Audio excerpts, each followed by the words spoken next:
Hi hello नमस्कार, welcome है आप सबका इस कहानी के सेकंड पार्ट में।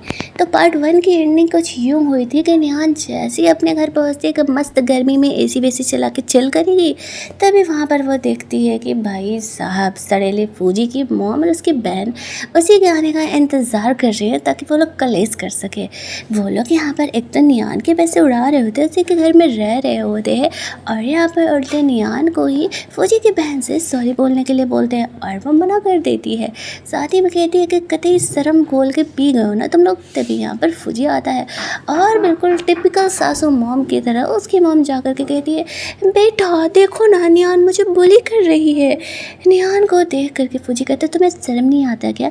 एक तो 3 सालों से मैं थोड़ा बहुत तुम्हें भाव दे रहा हूँ तो तुमको ज़्यादा सर पे चढ़ गई हो। तुम्हारी हिम्मत कैसे हुई मेरे माँ को ऐसा कुछ बोलने का?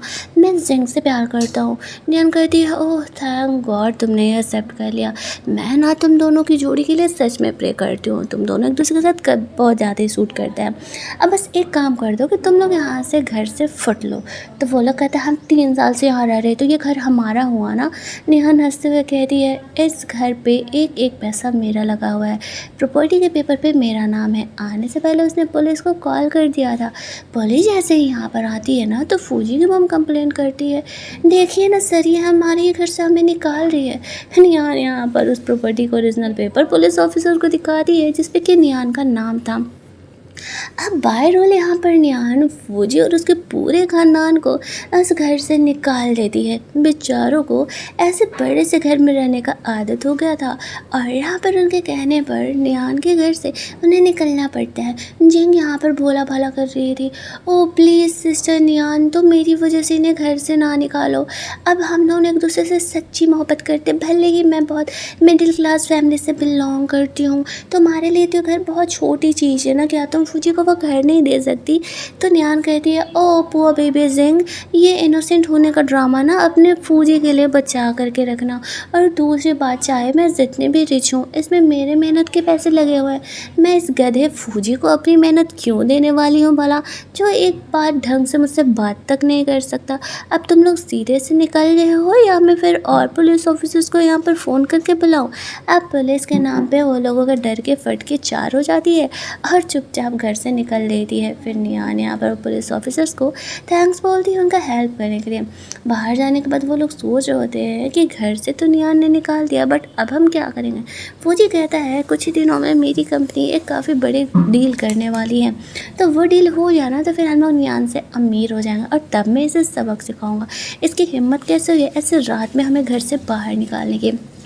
उसकी मॉम भी यहाँ पर फौजी को सपोर्ट करते हुए कहती है, हाँ हाँ ठीक है, जितनी जल्दी हो सके तुम वो डील साइन कर लो। यहाँ पर सिंह कहती है ना, हाँ ना मैंने उस बंदे को जानती भी हो, कुछ ही दिनों में एक पार्टी होने वाली है क्लास जो ने, तुम वहाँ पर उसे बुलाना, अच्छा अच्छा खाना खिलाना, वो तुरंत ही मान जाएगा। ये आइडिया फौजी को भी अच्छा लगता है। थोड़ा सा वैसे भी उसे अपने बॉस को पैम्पर तो करना पड़ेगा, तो ही तो यहाँ पर वो उसे जल्दी से जल्दी डील देने वाला है। दूसरे दिन हम लोग देखते हैं कि एक कंपनी का सीईओ यहाँ पर जू के साथ आया हुआ था डील करने के लिए, लेकिन जू उसे भाव नहीं दे रहा था।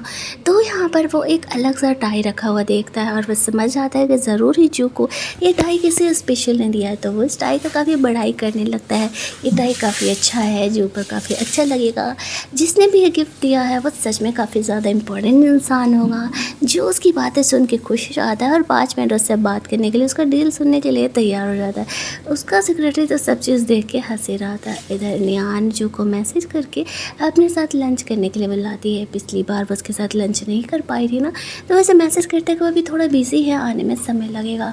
नियान जू के आने का वेट कर रही थी और उसी होटल में फौजी ने यहाँ पर क्लास रियूनियन रखा हुआ था। वो यहाँ पर नियान को देख के कहता है, तुम मुझे वापस से फॉलो करते करते आ गई, तुमने तो कहा था कि तुम्हें मुझसे कोई मतलब नहीं है। नियान कहती है, मैंने कौन सा कहा कि मैं तुम्हारे लिए आई हूँ बे चूजे, मैं यहाँ पर अपने हस्बैंड जू का वेट कर रही हूँ। जिंग कहती है, और बस भी करो, हम सबको पता है कि तुमने वो एक्टर सेट किया था, इतना सोफ करने का ज़रूरत नहीं है। फिर फौजी से कहता है, छोड़ो हम लोग अपना मूड ख़राब नहीं करते, हमारे इंपॉर्टेंट आज बॉस आने वाला है, चलो हम लोग अपने क्लास यूनियन में चलते हैं। नियान भी ज़ू के आने का अंदर ही जाकर के वेट करने लगती है। वो क्लब में बैठ कर के अपना ड्रिंक कर रही होती है, तभी उससे मैसेज आता है कि फूजी ने इसी होटल में उसी के कार्ड से बहुत सारे पैसे पेमेंट किए हैं। अब तो उसे फूजी को सबक सिखाना था, उसकी हिम्मत कैसे हुई उसका कार्ड यूज़ करने का। दूसरी साइड फूजी यहाँ पर सबके सामने अपनी इमेज बना रहा होता है, ऐसे मस्त रेस्टोरेंट में अपने क्लास के लोगों को ले जा कर के खुद पेमेंट करके कि ये इतना अच्छा पैसा दे रहा है। यहाँ पर सब कह रहे होते हैं फूजी तुम तो काफ़ी ज़्यादा रिच हो गए, हमें इतने महंगे रेस्टोरेंट में डिनर पार्टी जो दे रहे हो। फूजी कहता हाँ हाँ बस ऐसे ही थोड़ा बहुत कमा लेता हूँ। वो लोग यहाँ पर पैसे का एंजॉय कर रहे होते हैं, तभी वहाँ पर नियान आती है। तो फूजी यहाँ पर नियान को देख के कहने लगता है तो मैं रहा नहीं गया, तो मुझे फॉलो करते करते आ गए, अब चलो खा भी लो, मैंने यहाँ पे डिनर का पेमेंट कर दिया, तुम भी क्या याद रखोगी। जेंग यहाँ पर जानबूझ करके वाइन नीचे गिराती है और नियान को कहती है चलो क्लीन कर दो, तभी हम तुम्हें यहाँ पे फ्री में खाने देंगे।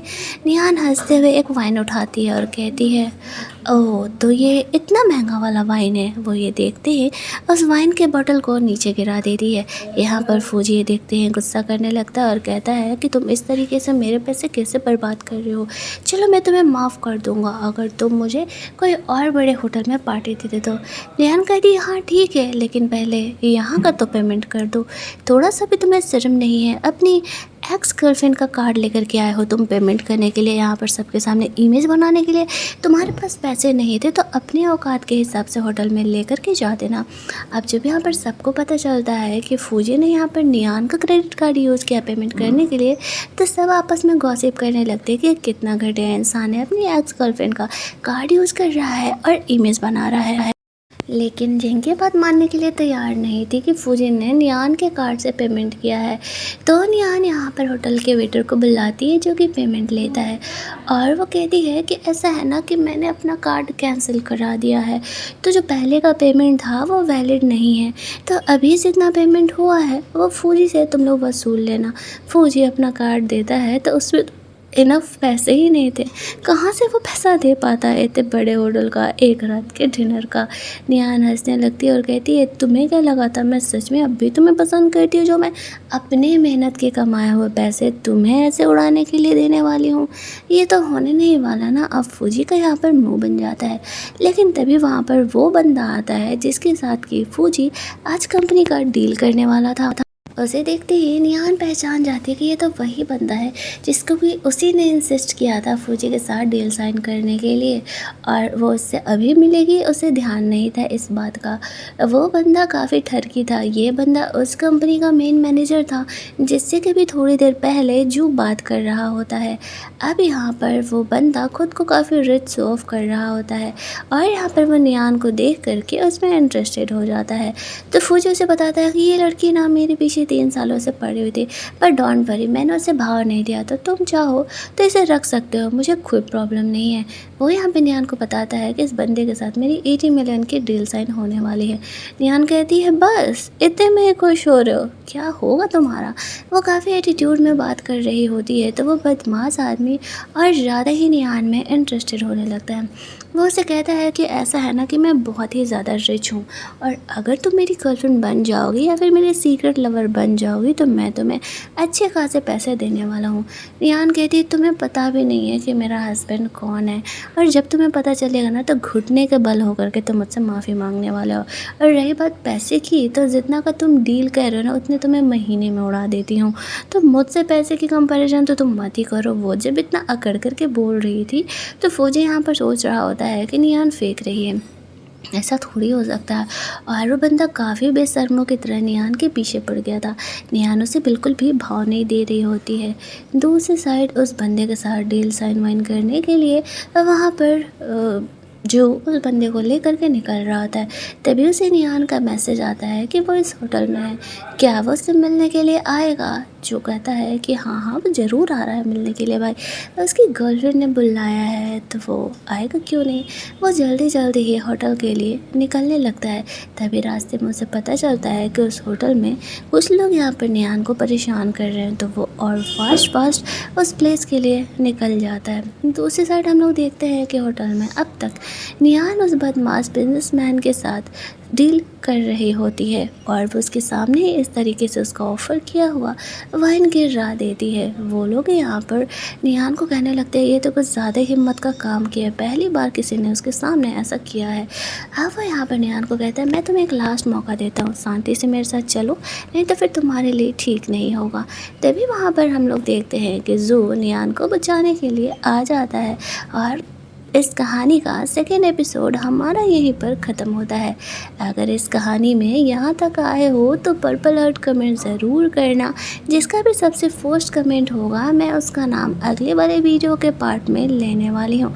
अगर कहानी अच्छी लग रही हो तो वीडियो को लाइक शेयर करना, चैनल को सब्सक्राइब करना। मिलते हैं हम लोग इस कहानी के एक नए पार्ट में।